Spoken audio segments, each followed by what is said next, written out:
भाजपा ने चुनाव रत्न खूब बांटे। चुनाव रत्न इसलिए कह रहे हैं कि चुनाव का मौसम है और भाजपा छोड़ के जो उसके विरोधी राजनीतिक दल हैं वे आरोप ऐसा ही लगा रहे हैं कि भारत रत्न जो दिया गया है भाजपा की तरफ से, नरेंद्र मोदी की तरफ से, उसमें राजनीति अधिक है, सम्मान कम है।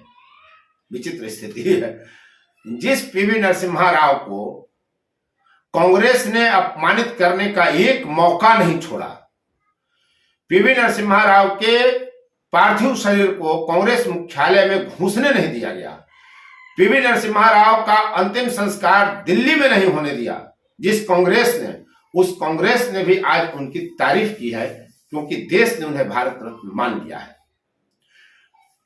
नरेंद्र मोदी ने जो ताजा 3 भारत रत्न की घोषणा की, सोशलिस्ट पार्टी के नेता प्रधानमंत्री रहे चौधरी चरण सिंह, कृषि के क्षेत्र में MS स्वामीनाथन और कांग्रेस के नेता रहे नरसिम्हा राव, तेलंगाना से, आंध्र में पैदा हुए हैं। इसके बाद भौचक विपक्ष प्रशंसा के अलावा क्या कर सकता है। कांग्रेस अध्यक्ष खड़गे और पूर्व अध्यक्ष सोनिया दोनों ने तारीफ की, बधाई दी।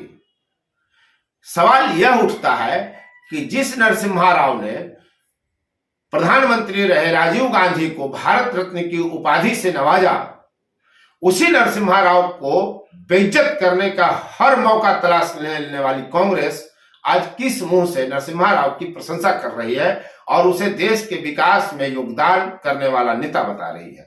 प्रश्न यह है क्योंकि कांग्रेस ने कभी भी गैर कांग्रेसियों को और नेहरू गांधी परिवार के बाहर भारत रत्न जैसे पुरस्कार देने से परहेज किया है। यही उनका इतिहास है और हम पूरी बात आपको बतलाएंगे। कांग्रेस का चरित्र तो यह है कि प्रधानमंत्री रहते जवाहरलाल नेहरू ने भारत रत्न ले लिया, प्रधानमंत्री रहते इंदिरा गांधी ने भारत रत्न ग्रहण कर लिया। कभी भी गैर कांग्रेसी तो छोड़िए, गांधी नेहरू परिवार के बाहर किसी सक्रिय नेता को भारत रत्न देने से कांग्रेस ने हमेशा परहेज किया। लेकिन भाजपा ने जो भारत रत्न वितरित किया, पिछले दिनों में लगातार धुआंधार बल्लेबाजी करते हुए नरेंद्र मोदी ने जो 5 भारत रत्न दिए, उसके लाभ क्या है। विपक्ष आरोप लगा रहा है कि इसमें उन महापुरुषों के प्रति सम्मान व्यक्त करने से अधिक राजनीति भुनाने का लक्ष्य भाजपा का है। मान भी ले अगर कि यही सत्य है, जिसका हम विश्लेषण भी करेंगे कि भाजपा को क्या राजनीतिक लाभ होगा, तब भी कांग्रेस को किसने रोका था। सबसे अधिक साल तक कांग्रेस सत्ता करती रही और भारत रत्न तो छोड़िए, भारत के जितने भी पुरस्कार हैं वो कहां वितरित किए गए, आम लोगों को उससे दूर रखा गया और ये सत्य है, इसको मानना पड़ेगा। तो पहले आप देखिए कि समाजवादी कर्पूरी ठाकुर को नरेंद्र मोदी ने भारत रत्न से नवाजा, बिहार की सत्ता बदल गई। नीतीश कुमार चले आते हैं भाजपा के साथ। अब जयंत चौधरी की नजर है, जैसे ही चौधरी चरण सिंह को दिया गया, वे कह रहे कि किस मुंह से अब हम इसका विरोध करेंगे। उसके बाद लाल कृष्ण आडवाणी, दक्षिणपंथी नेता, देखिए कैसे साधा गया। न सिर्फ भारत के भूगोल को साधा गया, बल्कि भारत के समाज को भी साधने का काम नरेंद्र मोदी के भारत रत्न पुरस्कारों से साफ दिखता है। उत्तर दक्षिण का जो विवाद 5 प्रदेशों में चुनाव के बाद देश में उठाने का प्रयास विपक्ष कर रहा था, भारत को उत्तर और दक्षिण में बांटने का प्रयास, उसे पूरी तरह लगभग नरेंद्र मोदी की रणनीति ने खत्म कर दिया। दक्षिण भारत से आने वाले नरसिम्हा राव, तमिलनाडु के कृषि के क्षेत्र में MS स्वामीनाथन को उन्होंने भारत रत्न दिया। इससे पहले कांग्रेस नेता और राष्ट्रपति रहे प्रणब मुखर्जी, जो जाति के ब्राह्मण हैं, उनको भारत रत्न देने का काम किया गया। समाजवादी कर्पूरी, दक्षिणपंथी लाल कृष्ण आडवाणी, जिन्होंने राम को एक मुद्दा बना दिया इस देश में और भाजपा को 2 से 303 तक पहुंचाने में बड़ा योगदान किया। कांग्रेस के ही प्रधानमंत्री रहे, मुख्यमंत्री रहे नरसिम्हा राव को उन्होंने दिया, कांग्रेसी प्रणब मुखर्जी को दिया, तो सभी को दिया और लगभग उत्तर और दक्षिण के क्षेत्र को दिया। इसका प्रभाव क्या पड़ेगा? ये अलग बात है कि कुल 224 सीटों पर ये 3 भारत रत्न इस जो दिया गया, इसके कारण 224 सीटों पर सीधा बीजेपी को लाभ होगा। इसके अलावा इसका देशव्यापी असर होगा। जैसे लाल कृष्ण आडवाणी को जो भारत रत्न दिया गया, दक्षिण पंथ के नेता हैं, तो आप ये नहीं कह सकते कि उनका किसी एक प्रदेश में या कुछ सीटों पर लाल कृष्ण आडवाणी का प्रभाव है।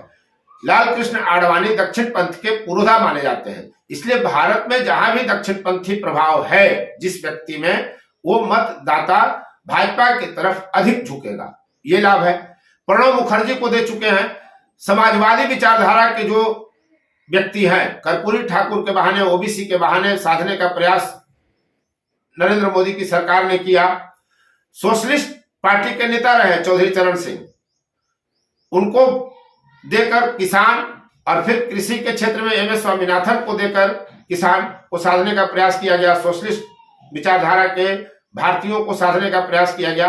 तो पूरी एक रणनीति के तहत भाजपा ने ये 5 भारत रत्न दिए हैं, यानी हर विचारधारा और हर क्षेत्र के लोगों को प्रभावित करने का काम इसमें किया गया है। बहरहाल हम सीटों की व्याख्या भी करेंगे कि कहां कहां की कौन कौन सीटों पर प्रभावित पड़ेगा इस अथिका पुरस्कार देने का। लेकिन उससे पहले आपको बताते हैं कि जवाहरलाल नेहरू के कार्यकाल में प्रधानमंत्री रहते ही नेहरू ने स्वयं को 1955 में भारत रत्न दे दिया।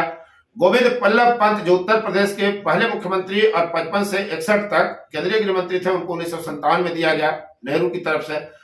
विधान चंद्र राय को 1961 में दिया गया, जिनके जन्मदिन 1 जुलाई को डॉक्टर्स डे मनाया जाता है। वो कांग्रेसी थे, पश्चिम बंगाल के रहे। 1966 में लाल बहादुर शास्त्री को इंदिरा गांधी ने दिया है। यानी पूर्व प्रधानमंत्री या विरोध के स्वर भी जिन नेताओं में रहा, उसमें मात्र एक लाल बहादुर शास्त्री रहे जिनको इंदिरा गांधी ने सम्मान दिया है। ये प्रधानमंत्री रहते 1971 में स्वयं को इंदिरा गांधी ने ले लिया भारत रत्न। 24 जनवरी 1966 से 24 मार्च 1977 तक वे प्रधानमंत्री थे। उन्होंने ही 1975 में बीबी गिरी को और 1976 में के कामराज को दिया था भारत रत्न। 1987 में खान अब्दुल खान को, जिनको फ्रंटियर गांधी कहा जाता था, वह महात्मा गांधी के अनुयायी जिनको माना जाता था, उनको राजीव गांधी ने भारत रत्न दिया। अभिनेता से नेता बने एमजी रामचंद्रन को 1988 में राजीव गांधी ने ही दिया था। 1990 में बीआर अम्बेडकर को बीपी सिंह ने दिया था। जिस अम्बेडकर का नाम दिन रात कांग्रेसी लेते हैं, जिनको हराने का कुकृत्य कांग्रेस ने किया था, उस भीमराव अंबेडकर को, जो संविधान के निर्माता हैं, उनको बीपी सिंह ने दिया था, जो कांग्रेस के खिलाफ जाकर सरकार बनाते हैं देश में, और तब वे भीमराव अंबेडकर को देते हैं। और आज जिस तरह से धारणाएं गढ़ दी गई हैं, कई बड़ा समूह है, बड़ा तबका है जो बीआर अंबेडकर को लेकर भी कांग्रेस के प्रति नरम रुख रखता है, जबकि कांग्रेस ने हर कृत्य किया कि भीमराव अंबेडकर पॉपुलर न हो ज्यादा, उनको चुनाव में हराने का काम किया गया, उनकी बातें न मानने का काम किया गया। संविधान की रचयिता बताते बताते संविधान को ही स्थगित कर देने वाली कांग्रेस ने उनको भारत रत्न नहीं दिया, ये बीपी सिंह ने दिया। पीवी नरसिम्हा राव ने 1991 में राजीव गांधी को, सरदार वल्लभ भाई पटेल को और मोरारजी देसाई को, 1992 में अब्दुल कलाम आजाद को भारत रत्न दिया था। और इसी पीवी नरसिम्हा राव का जब निधन होता है, उनके योगदानों को खारिज करते रहने वाली कांग्रेस उनके पार्थिव शरीर को मुख्यालय में, कांग्रेस पार्टी का जो मुख्यालय दिल्ली में, उसमें घुसने नहीं दिया था। उनका अंतिम संस्कार दिल्ली में नहीं करने दिया गया कि कहीं इनका स्मारक नहीं बन जाए। उनका स्मारक भी नरेंद्र मोदी ने बनवाया।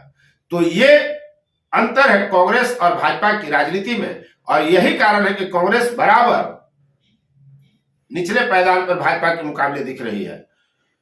इंद्र कुमार गुजराल जब प्रधानमंत्री बनते हैं तो 1997 में गुलजारीलाल नंदा को देते हैं। अटल बिहारी वाजपेयी ने 1999 में जयप्रकाश नारायण को दिया, और 2015 में भाजपा की सरकार यानी नरेंद्र मोदी ने मदन मोहन मालवीय और अटल बिहारी वाजपेयी को, तो 2019 में प्रणब मुखर्जी, नानाजी देशमुख और भूपेन हजारिका को भारत रत्न दिया। कांग्रेस के पास इस प्रश्न का क्या जवाब है कि गांधी नेहरू परिवार के अलावा मात्र एक लाल बहादुर शास्त्री को छोड़कर क्या इस देश का कोई प्रधानमंत्री, कोई राष्ट्रपति ऐसा नहीं हुआ जिनका इस देश में योगदान था, जिनको भारत रत्न दिया जाना चाहिए था? किसी को नेहरू गांधी परिवार ने पसंद नहीं किया। कांग्रेस की सरकार ने किसी को भी भारत रत्न नहीं दिया। यह है भाजपा और कांग्रेस में अंतर, और यही कारण है कि भाजपा और खासकर नरेंद्र मोदी लगातार मजबूत स्थिति में दिखते हैं बनिस्पत कांग्रेस के। जो भारत रत्न भाजपा की तरफ से दिए गए, नरेंद्र मोदी की सरकार की तरफ से दिए गए, उसका व्यापक प्रभाव पड़ेगा। उत्तर और दक्षिण का विवाद पर तो प्रभाव पड़ा ही, उसके अलावा किसान प्रभावित होंगे, सोशलिस्ट प्रभावित होंगे, समाजवादी प्रभावित होंगे, दक्षिणपंथी प्रभावित होंगे। इसके अलावा 224 सीट पर सीधे सीधे इसका प्रभाव देश में पड़ता हुआ दिख रहा है, जबकि देश में कुल 543 सीटें ही हैं, यानी लगभग आधा के आसपास। चौधरी चरण सिंह यूपी से आते हैं, वहां 80 सीटें लोकसभा की हैं। पश्चिमी यूपी की 27 सीटें ऐसी हैं जहां उसका सीधा प्रभाव माना जा रहा है, क्योंकि किसानों का मसीहा उनको कहा जाता रहा है। पश्चिमी यूपी में उनकी जबरदस्त लोकप्रियता है। किसान और जाट दोनों को भाजपा ने इनके बहाने साध लिया। Doctor M S Swaminathan, Tamil Nadu में 39 सीटें हैं, पंजाब में 13 और हरियाणा में 10, जहां कुल 62 सीटों पर सीधा प्रभाव माना जा रहा है। इसलिए कि हरियाणा और पंजाब के जो किसान हैं उन पर इनका असर पड़ेगा। इसके अलावा नरसिम्हा राव हैं, तो तेलंगाना में 17 सीटें हैं, आंध्रा में 25 सीटें हैं, कुल 42 सीटों पर इनका सीधा प्रभाव पड़ेगा। क्योंकि नरसिम्हा राव जी का जन्म जो है वो आंध्र प्रदेश में हुआ था, लेकिन तेलंगाना की राजधानी हैदराबाद में पढ़े और आंध्र प्रदेश के मुख्यमंत्री भी रहे। 91 में देश को आर्थिक संकट से निकालने का उनको श्रेय दिया जाता है और उदारीकरण के वे जनक माने गए। वही पीवी नरसिम्हा राव लेकर आए थे मनमोहन सिंह को और उनको वित्त मंत्री बनाया था गवर्नर से। तब भी जब 10 साल प्रधानमंत्री इस देश के रहते हैं मनमोहन सिंह, उन्होंने कभी पीवी नरसिम्हा राव का नाम नहीं लिया, उनको याद नहीं किया, उनको किसी पुरस्कार लायक नहीं माना। वो भारत रत्न अंतिम सबसे बड़ा है। इसके जो समकक्ष नहीं है, इनसे जो कमतर महत्व के माने जाते हैं, वैसे पुरस्कार में मनमोहन सिंह ने कभी नरसिम्हा राव को देना गवारा नहीं समझा। तो समझा जा सकता है कि इसमें कहीं ना कहीं गांधी नेहरू परिवार की असहमति रही होगी, या मनमोहन बच के चले होंगे कि नाराजगी न मोल लेना पड़ जाए सोनिया गांधी का। यह स्थिति रही है। विभिन्न समुदाय में पीवी नरसिम्हा राव का काफी प्रभाव है। कर्पूरी ठाकुर 40 सीटें बिहार की हैं। बिहार में एक तो ओबीसी की देश में राजनीति चल रही है, तो ओबीसी वर्ग पर सीधा लाभ इसका प्रभाव पड़ेगा। कुल मिलाकर भाजपा ने, नरेंद्र मोदी ने जो नैरेटिव सेट कर दिया भारत रत्न पुरस्कारों को देकर, मानना पड़ेगा कि इस देश में अब उनके समकक्ष इंडी गठबंधन तो नहीं दिखता। कांग्रेस का हाल तो बहुत बुरा है। वो तो किसी की प्रशंसा करने में भी अपना वोट गंवाती दिखती है और किसी की आलोचना करने में भी वोट गंवाती दिखती है। यह है कांग्रेस की स्थिति। इसलिए कांग्रेस कहीं मुकाबले में 2024 लोकसभा चुनाव में दिखेगी, कितना दिखेगी, सशक्त कितना होगी, ये तो परिणाम बताएगा। अब तक इस वीडियो में बने रहने के लिए आपको बहुत बहुत धन्यवाद। आप देखते थे फोर्थ व्यूज और मैं उपेंद्र कश्यप। फोर्थ व्यूज, चौथा विचार, बाकी